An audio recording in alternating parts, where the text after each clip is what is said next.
Hey, what is happening, guys? Welcome back to another video, and today we're reviewing the Vankyo Leisure 3W. So without further ado, let's get right into it. So yeah, this is the box that comes in, nothing special, and inside of it you'll get this nice carrying case, which includes the projector and all the goodies on the inside. And this is pretty much typical of a Vankyo projector. They always include a nice carrying case, which is pretty nice. You got a pocket up here, projector that is held in, and all the items including the remote and cables and everything else. I've already tossed the manuals out.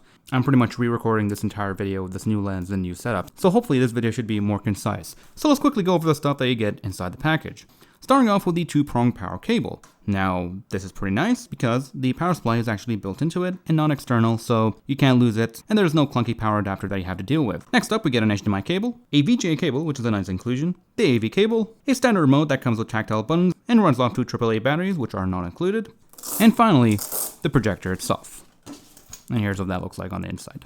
First of all, yes, it's a nice form factor, it's pretty small, and it's got pretty much everything that you need from a small, cheap budget projector. So let's go ahead and take a quick look around it. First off, on the front, we have a silicone cover that is for the lens, and no, this cover does not fall off when you focus in or out, unlike their higher end projectors like the V600, V620, and the V630. It stays in, and it's a nice little piece, so you can keep the lens nice and safe. Some ventilation holes, some branding, and an actual infrared sensor right over here for the front side. And if we take a look at the back side, we have another infrared sensor right over here, as there is a speaker hole and what looks like the intake for the projector, since that looks like a filter. On the right, we got the power in, some more ventilation. Now as for the left side, we have the VGA and HDMI in, we have a USB, a micro SD card for playing video or watching pictures or reading documents through the built-in system, which I don't recommend, and we'll take a quick look at it in just a bit. We also have the AV in and the audio out. Now as for the top, we have the focus adjustments, the keystone correction, a status LED, and all your controls for the menus, as well as the power button right over here. And now if we take a look at the bottom, this is where things kind of get disappointing. There are 4 rubber feet, an adjustable front foot, and no camera tripod mount. It's a mini projector with no way to actually mount it onto something that is cheap. And instead, you'll have to either get yourself one of these projector stand mounts, and it's literally a tripod and it just has a plate on top with a special head on the bottom, or just get a bunch of boxes and place it onto a table to get the right height that you need for your room. A better option would actually just go ahead and screw in your own tripod mount somewhere here if there is nothing behind it. I really don't know why they haven't included one, but it is what it is. We got the projector, we got the Xbox, and we got the wall all ready to go. So let's go ahead and see what it sounds like and what it looks like when it's booting up and how quick it does it.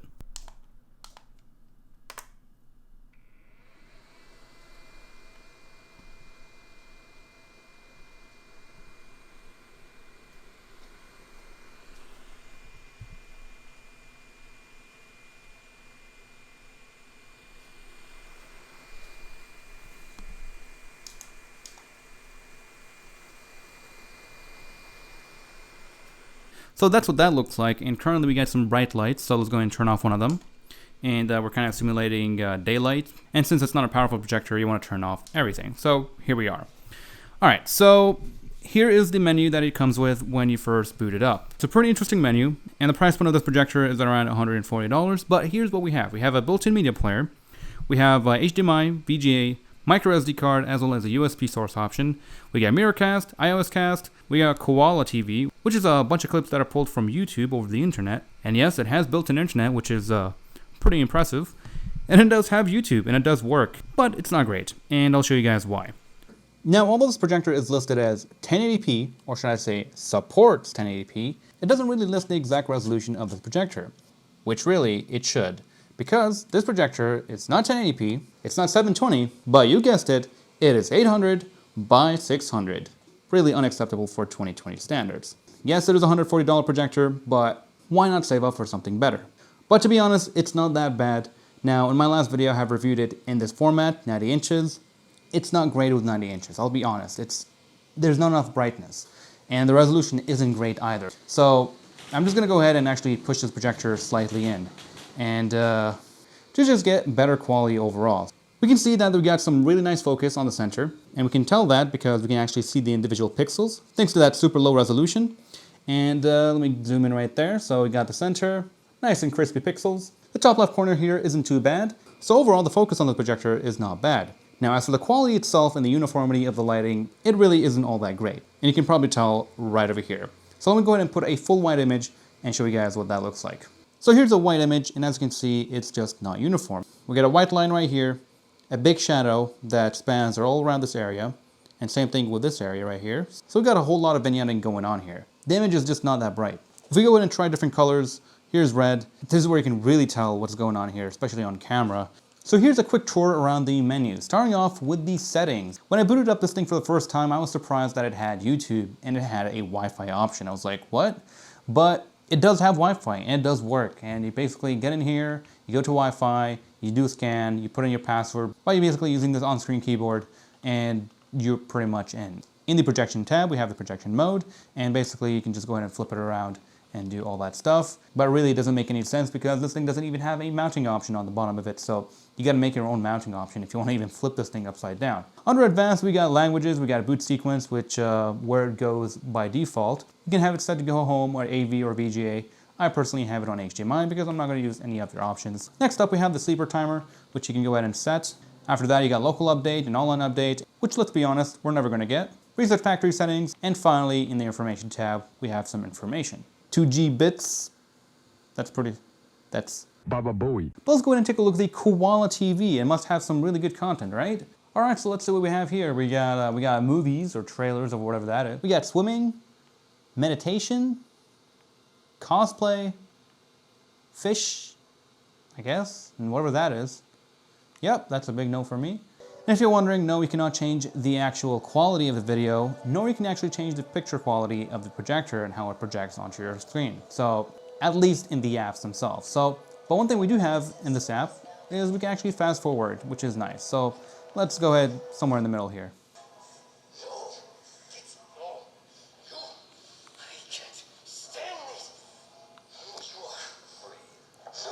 Yeah, let's get out of here. KOALA TV is KOALA TV. Nobody knows what that is, but people know YouTube. So let's go ahead and open up YouTube.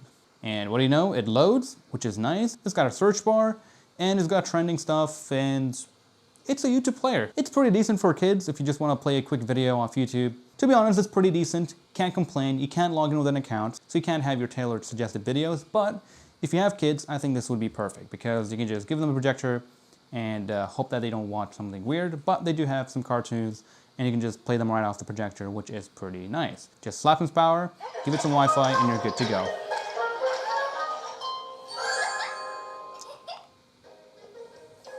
And yeah, cartoons look pretty good. So we'll try it out with anime later on. So let's get out of here before we get copyright striked. And let's exit YouTube, which is, again, pretty decent. Can't really complain other than the fact that we cannot adjust the picture quality. So with those out of the way, the cool smart Wi-Fi features, we have MiraCast where you can go ahead and project using your phone or maybe your laptop, or you can go ahead and do iOS Cast and do the same thing. Now, in my experience, it does work for the first couple minutes, then it starts lagging and glitching all over the place, which is not ideal. So probably stay away from it unless you really need to. Now for source options, once again, we have HDMI, VGA, and AV, and we have image settings, which we can actually go ahead and adjust. Same thing with the sound. In fact, there is actually more settings in the sound than there is for the picture. But let's go ahead and take a look at what we have here. All right, so here's what we have here. Here's my laptop screen at max brightness, and here's the projector. And as you can see, the colors here are way off, especially in the blues. And let's go ahead and see what kind of options we have for adjusting the picture quality. So starting off with the image mode, or should I say preset, and this is my user's preset. This is the one I set. Now the difference between my preset, the vivid preset, and the standard is that the standard is over sharpened, it's got dull colors, and it doesn't look great. And same thing with soft, it's the reverse of standard. It's also dull, but it's very soft. And then we go back to user. So let's exit out of here, and we can take a look at the aspect ratios. We got 16:9, auto, 4:3. And if we go down, we got brightness, which I have set to 52. We have contrast, 50, color at 60, and sharpness to 40. And that's it. There are no color temperature options in the menus, which is quite disappointing. Now if we go ahead and jump into sound, we have a couple different options. Sound mode, we have user again. We have standard, music, news, theater, and back to user. Now in bass, if we go ahead and adjust the bass, we have a bass slider, we have a treble slider, we have a balance equalizer, and finally the equalizer, which is linked to the previous ones that I've just mentioned. Lastly, let's go ahead and jump into the built-in media player. Let me go ahead and plug in a quick USB and show you guys what that looks like when you try to play a video inside the built-in media player. So here's my USB. It's called BIOS because it's formatted in FAT32. We got a couple videos. Let's go ahead and try this one. And it plays. What do you know? So we got pause, reverse, forward, fast forward, all that good stuff. We have playlist. We have settings, and the same thing with the image quality stuff. We also have more, and we can actually have subtitles or audio tracks, which is nice if you're watching anime. So let's go ahead and adjust the actual settings real quick. And hold up. There we go. Let's drop the sharpness down. And now we have something that's actually pretty decent. If you're looking to watch anime, it's not that bad, but the text on this is bad. So let's get out of here. Subtitles, not that great, especially if you're watching anime. But what you can do is actually just hard code it in and you should be good to go. Here's another one. Now let's go ahead and take a look at the subtitle section. You can go ahead off or on. You got audio and repeat. And here's one more, a video downloaded from YouTube. So let's take a look.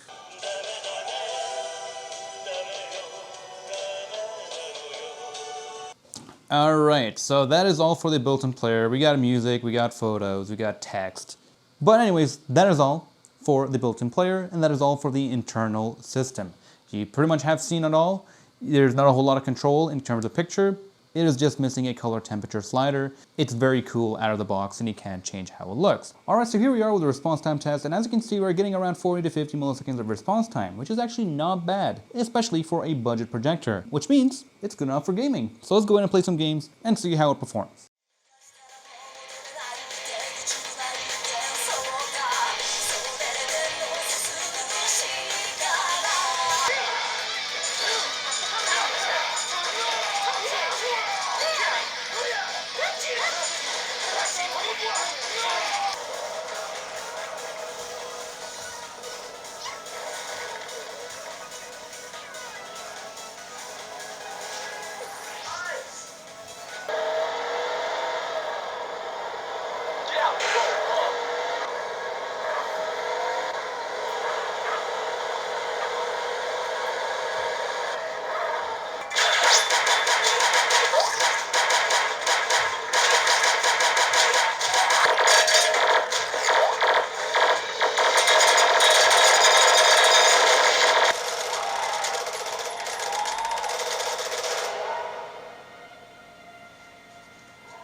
So the conclusion, is this thing worth it?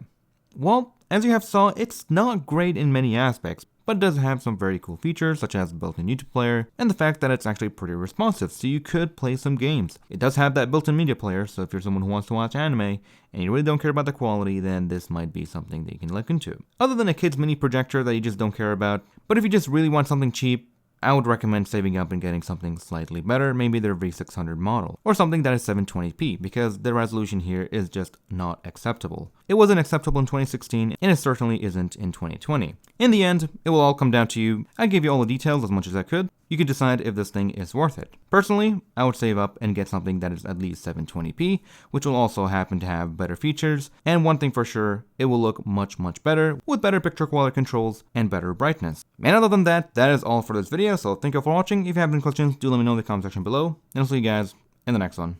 Take care, everyone.